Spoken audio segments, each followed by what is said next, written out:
Greetings. Welcome to ITR Live. I'm your host, Chris Hagenow, and we are back here in the Hendrickson Library at the Center for the Preservation of Western Civilization at ITR World Headquarters in Central Iowa. Take two today before John Hendrickson and myself, because I couldn't even get the first words out because of a frog in my throat. That happens sometimes. It does. This is still, regardless of my inability to speak clearly, going to be yet another fun-filled, action-packed episode of the gold standard in Iowa conservative entertainment. Correct? That's right. Yep. All right. Well, good. We got a lot to cover today. Speaking about conservative entertainment, John, President Donald Trump was in town last week, so we're going to cover that. We are also going to cover there's a lot going on politically, much more going on politically in Iowa than you would ordinarily have in the summer of an off-year election, but we'll cover some of that. And anything else, there's always the one other thing that you have that you tell me you don't have anything else, and then you come up here and you do. That all having been said, I want to remind everyone that we are, in fact, on pretty much every major platform that you might consume podcast content on, whether it be Spotify, I think they call it Apple for podcasts, iTunes, YouTube, whatever you do, we're there. Make sure you're subscribed to the YouTube content as well. I know we got a lot of folks that only listen on pod, which is fine, but we got a lot of good. You want to see our smiling faces as well, right? Yeah. Okay, good. First off, I'm going to try and get this at the front end. Do you have a trivia for us today? I do, yes. Okay, well, let's do that at the front end, because this is a new feature that we've been rolling out. Actually, it's a new feature that John's been rolling out on the podcast. But yet once again, our winner was Representative Bill Gustow from the last episode. Yeah, yep. So, but we're going to take it again. We're going to see if we can stump Bill this time, or see if somebody else wants to jump in on this one. So the answer, and I didn't bring the quote with me, so if anybody's interested in it, you'll have to go back one or two episodes. But the answer was Calvin Coolidge to that. And if you listened, I sort of hinted at that at the end. Yeah. And I don't know if Bill, because Bill's probably one of those folks, he listens all the way to the end. Yeah. I'm not sure anybody else does, but I'll bet Bill does. We love Bill. Yes. All right. Yeah. So what do you got for us today, John? So I don't have a quote. I just have it's an event. So we just celebrated the 4th of July, Independence Day. And so back in July 4th, 1863, it was called the Glorious Fourth. And why was it called the Glorious Fourth in July of 1863, July 4th, 1863? You stumped me. I'll think about it. But I don't have an answer. The Glorious Fourth. I have an idea. I don't want to spoil it. There was two major events. Yeah. But I'm going to wait. Yep. I don't want to spoil it for the folks, because I don't think I'm right. But anyway, there we are. The Glorious Fourth, July 4th, 1863. Okay, good. All right, well, let's just get into it. It was the 4th of July this last week. Yes, yeah. Yep. And did you do anything? Did you see any fireworks? No, because where I was, it was raining and storming. Oh, that's right. You went up to that, and they don't love freedom as much in Minnesota. No. So I can understand that. But let me tell you what, the folks here in Iowa were pretty excited about our nation's celebration of our nation's independence, because there were a lot of folks having fun with their fireworks. Yeah. And especially here in the west suburbs, where, at least in my community of Urbandale, now thanks to the state legislature, you can actually shoot off a firework on the 4th of July. So, and we did a few. We didn't go overboard, but it was fun. But there was a lot of action out there. And it occurred to me, just the nation's mood right now, I think, is ready for a celebration of this country. We went through, I think, going through COVID, coming out of it, going through some economic challenges, inflation, certainly the Biden administration being more down on America. And now it seems to me, maybe this is just my perspective as a conservative, but it's a good time to celebrate America. Yes. And I think I think we're into that. Yeah.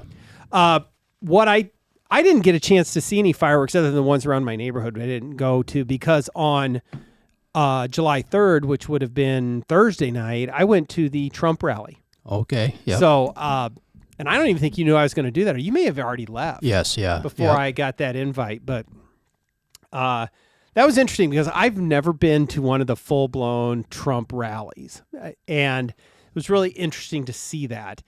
And the premise for it, the reason it kind of fits with the 4th of July thing is it was the kickoff to the America 250th, the sesquicentennial. I wish they'd just own that word because it's fun to say, yes. Sesquicentennial. But it was the kickoff at the Iowa State Fair. And it was very well produced. It was very hot that evening. It was in it's not the parking lot, but the new, if you haven't been to the State Fair in the last few years, it was there on the Midway.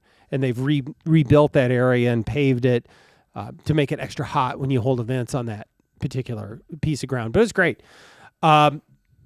Did you see any of the highlights of it? I mean, I did. I'm pulling you in here. We didn't even have pre-production on this. No, I actually watched it live on Newsmax. Okay. Yeah. Yeah, it's still on the America 250 website. What do you know about the America 250 celebration in general? I mean, this is like this isn't some Trump campaign thing that they kicked. This is the official 250th anniversary celebration of our country, which should be a very big deal. Yeah, yeah. So this is actually a professional committee. Yeah, that's going to be planning a series of events. And has been around for a few years now. Yes, this isn't some new thing that Trump created. And so it's a serious thing that's going to be planning a variety of events in the coming months and into next year to celebrate the 250th anniversary of the signing of the Declaration of Independence. And so President Trump promised during the campaign that he was going to come to Iowa to kick off this celebration, and that's exactly what he did. And I think you're absolutely right. And what I think what he's done is really sort of renewed a sense of patriotism in the country.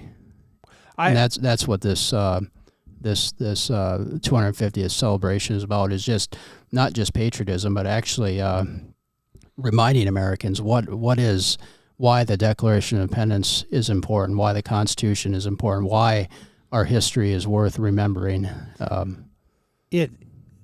I couldn't agree more, John, and I think you agree with me at this. We should, if we're going to have the 250th anniversary of this nation, this is the greatest nation ever created, the greatest force for freedom and for good that the planet Earth has ever seen. Mm-hmm. It should be a cause for great celebration. And to kick that off here in Iowa, I think it's just awesome. Yes. I mean, get ready, folks. I'm here for a whole year that I'm going to celebrate America. Yes. Yeah. Absolutely. And I'm done with it. We had a conversation in my office yesterday, John. I don't need to be down on America. We don't always get it right, but we get it right a whole lot. And I'm tired. We were talking about folks talking about Iowa and economic growth and job creation. And I'm done being down on Iowa. Mm-hmm. I'm done with these folks that somehow, because we don't have mountains and beaches, that we can't have economic growth here, because it's just wrong. America is a wonderful place to be, and it's a reason that people still want to come here from all over the world. And Iowa is a great place to be. And I'm not going to apologize for that to anyone. So anyway, that's I'm going to come back to that too in coming episodes, John, because we need to be proud of the country and the state we live in, and unafraid to speak about how great it is. And the 4th of July was just I guess it's an eye-opener for me that every day Americans are just as happy about it as I am. Yes, yeah. And that's great. Yep. So the rally itself was interesting. So they had a lot of speakers. The event started about 2 hours before I think the president actually took the stage. The entire I think the backdrop that's important to remember on all this is the president, the Congress had just passed the big, beautiful bill that morning. Mm-hmm.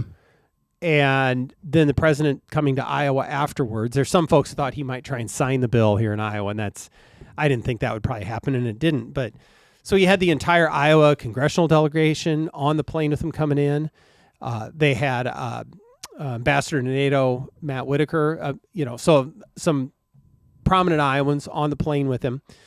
And I think by my count, 3 or 4 cabinet secretaries, White House chief of staff, and I was sitting right behind him. It was kind of wild. The governor, Attorney General Byrd, had a big turnout of folks for the event, speaking on the successes of the Trump administration, speaking on the successes of this country. We had comments about NATO and the 5% deal and the bombing on Iran and how things are going economically. There's just a lot of optimism because, frankly, I think the administration is getting a lot of wins right now. We have some misgivings about a few things, but so it was. There was. It's just a lot of positive things coming out of it. Did you have any other thoughts, having watched the event, of just the content and what they were talking about? Yeah, it certainly was a victory lap for that's probably a good way to put it. The big beautiful bill, which was a legislative accomplishment of getting this signature piece of legislation passed through Congress, and also to highlight some of those other issues that you mentioned, but also. Again, I think what President Trump does so well is just kind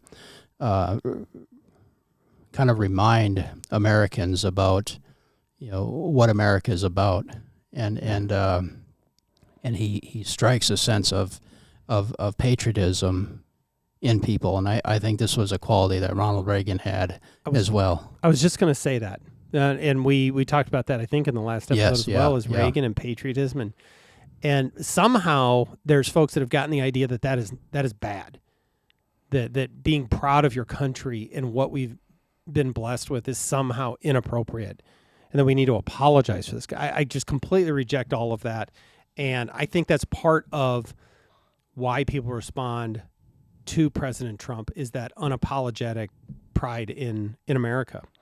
Just a small example. He has Lee Greenwood. Yeah. Oftentimes, and he was there. He sang "God Bless USA" live. Yeah. And that's I was 20 feet away from it. Yes, so it was kind of fun. Yeah. I thought going in that the president might make some news, as he often does in these sorts of. Was there anything that jumped out at you that was like you hadn't heard that one before, or he may be floating anything? So there's a couple of things that really stuck out to me, and if you don't have one, that's fine.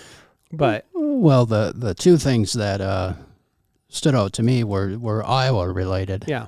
One was which was announced yesterday was Representative Windschitl going to be running for the fourth district? District. Yeah, I'm going to come. I'm going to get to that in the political update. And then saying that Representative Kaufman was the new majority leader in the House, which I didn't know. Leader-elect. Well, yes, there's this little matter of actually electing him, but that's so kind of the inside baseball. There is current House Majority Leader Matt Windschitl is just yesterday, so it hadn't happened yet at the time of the rally. Is going to be running for Congress in the 4th District for the seat currently held by Congressman Randy Feenstra, and then. President Trump who said many nice things about Representative Kaufman, who was an early endorser, that was majority leader elect of the Iowa House. Well, they haven't had that election yet for Matt Windschitl for that leadership spot. But I think that Representative Kaufman obviously has a lot of support in that caucus, and we'll see. I don't even think they've called a caucus date to elect him, but that's elected by the caucus themselves, and they will ultimately get to decide. But I think that was letting the news out a little early on that one. Anything else? Kind of that was the two surprises for me.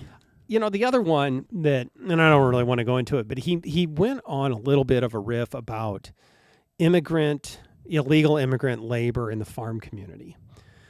And this has been an issue that I think they've been kicking around for, I don't know, at least a little while. Because the agriculture community, and I think this is even more prevalent maybe in California or out west, where what are we going to do without the cheap immigrant labor?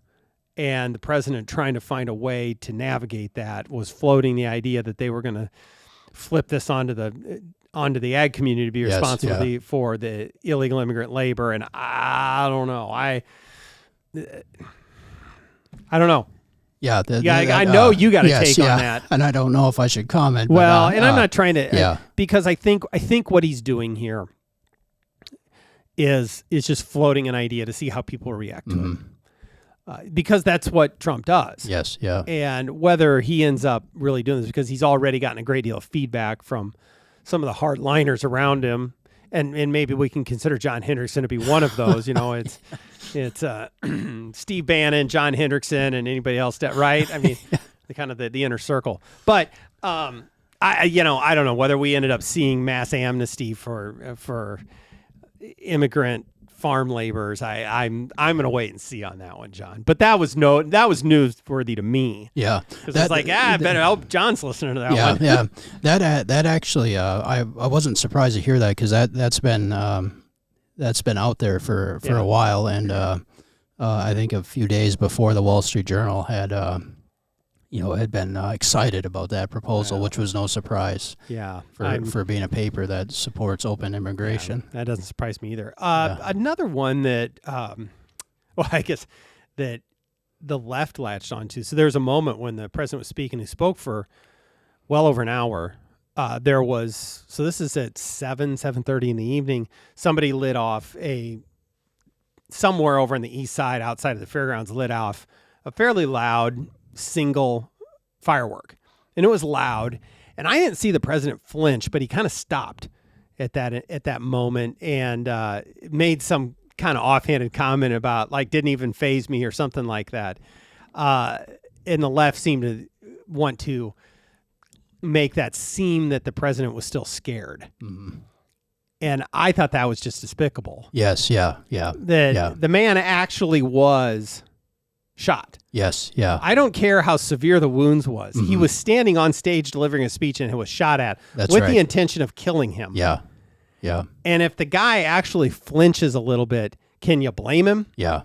I mean, and is this something that we're really going to set out and as a source of ridicule some way? Yeah. It's certainly not a source of weakness. Yeah. I just, that really bugged me. But I mean, this is also the guy that got up off of the ground with the Secret Service hanging on him, yelling "fight." So I don't think it adds up to that. Yeah, that's unfortunate. I mean, that's right. Yeah. But they did have the protective glass shield around him, I think, as a newer addition to some of these rallies. But anyway, it was. I'm glad I went there. I'm glad I got to see the president in this environment, because this is really him at his essence as a political figure, is these rallies and how people respond to him. Yes, yeah. And it's just, I'm glad I did it. On the heels of all that, John, I want to touch on this because there's been a lot of developments in Iowa politics as we look forward to the 2026 elections. And so since we last, I'm going to click through some of these things. Since we last had an episode, Attorney General Brenna Bird announced that she was not running for governor and would be running for re-election to her current seat as Attorney General. And that was, I think a few folks I'd talked to were starting to kind of wonder if that was the case because she hadn't announced yet. But I think that's a significant development. And one, because she's the Attorney General and is very high, maybe the highest ranking statewide official, depending on who you ask, besides the governor.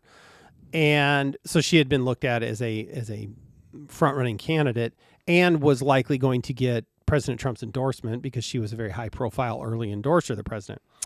So that's a significant development. And then on the heels of that, and I think this was yesterday, and I had heard some rumblings about this as well, that Congressman Zach Nunn is now looking at running for governor, and originally had said he was not interested, but now, and my sources tell me that this is not just an offhanded comment. He's very seriously looking at a run for governor, and to the point where I think it's more likely than not that he actually does run. So any takes on all of that? I mean, no, I think that if that it's going to be a very competitive primary if that happens. I think so. I still can't help but think that there's maybe one other significant or at least well-funded candidate that will get in. And I don't know who that is, but I just still don't feel like this field is set. Yeah. I mean, just to kind of recap, we've got Congressman Randy Feenstra, perhaps Congressman Nunn, Senator Michael Busolo has got an exploratory committee, Representative Eddie Andrews, and former state representative Brad Sherman. Did I miss anyone? No, I think that's all of them. Yeah. I think there might be one more that gets in there. We'll have to wait and see. Yeah. I mean, again, it's still July. Yes, yeah. It's still 11 months until this election takes place. To take on at least the front runner right now is Rob Sand on the Democrat side, although, and I think this has been out for at least a few weeks, but he does have what seems to be a legitimate primary challenger from the left. I think Julie Stauch or something like that. Yes, yeah. Who has run some campaigns, has some experience on the Democrat side. So that's out there. You know, the one thing that I will say about all this, it seems that at least if you look at it from the press releases and the TV ads, that Congressman Feenstra has been out running aggressively already. Has got a big finance committee, a lot of big donors, and does seem to have a pretty good head start on all this. It's far from over, but right now he's out doing the things you need to do to win a primary like this. So, other updates, you mentioned House Majority Leader Matt Windschitl, who's going to run for the vacated seat held by Congressman Feenstra. And then so that's out there. There are others in that race. Chris McGowan from Sioux City is in that race. Senator Lynn Evans. That one feels like that could get really wide open. I mean, that was a 3 or 4 way primary when Feenstra beat Steve King. Mm-hmm. I mean, I think you can see a lot of people in that race, but so stay tuned to that. But the interesting one that we haven't contemplated, and I don't think very many people at all have really thought about, even among insiders, is if Zach Nunn runs for governor, who runs in the 3rd district? And that's central Iowa and over into southwest Iowa. That's been competitive every year. You had Cindy Axney before you had David Young. There have been a lot of people in that because it's competitive every year. Doesn't matter who runs, I guarantee you're going to see a lot of TV ads in the 3rd district. So. Yes, yeah. Are you running? Yeah. No. This is going to be to your yes, congressman, yes, John. Yeah. This is your chance. Yeah. Open seat doesn't come around I thought every day. about moving to the 4th district. Oh, and running up there? Yeah. I think you should. Yeah. I'd have a better chance. Draft over there. Hendrickson. Yeah. I'm going to start it. Yeah. You watch. John, you got to be careful about these things you say because people are going to take it seriously. Yeah. All right. You heard it here on the ITR Live podcast first, folks. So good. And I haven't really heard any names, to be honest with you, in the 3rd district. I don't even want to speculate yet. I have some ideas, but it's a tough race. Yeah. I mean, look, it's a congressional seat, and it's certainly one that has been held by Republicans more often than not. But if you look at the performance, it's probably a Republican +1. And in a midterm, who knows what could happen? That's one on the Democrat side. You've got Senator Sarah Trone Garriott running against former House Minority Leader Jennifer Confrist, both of them running very active campaigns, both of whom will be able to raise real money. And I don't know. I haven't seen a lot about that race recently, but that's going to be another one to watch on the Democrat side as well. So I don't think that's it. I haven't heard anything recently about Senator Ernst's plans. I talked to Joni. I listened to Joni at the Trump rally. She was very positive. I mean, it sounded like a re-election speech, to be honest with you, talking about the accomplishments they've done. So we'll have to wait and see. Yeah. Anything else I've missed, I think, on the political update? I don't, not that I can think of. Yeah. We certainly can't get in at this level, but this is the time of year that, we started talking with folks that are running for local elections that are getting motivated. I think folks, if they're serious about running locally, they need to be putting that together now or should have done it. The best time to get started is today. The next best time is tomorrow. It's the best time is yesterday. The next best time is today. But there's ultimately going to be some exciting local races, but we're, on the heels of Sarah and I were talking about the local government summit, but there were people there that were going to be first-time candidates this fall. And we're starting to see more and more of that true fiscal conservative, trying to hold the line on property taxes, that want to get involved and be a part of that at the local level. It's really exciting. So if you're one of those folks listening, you need to get started. You need to put that together and get out and get started door knocking real soon, because the days are already getting shorter, John. Yes. Yeah. Yep. Yeah, they just are. So it comes quick.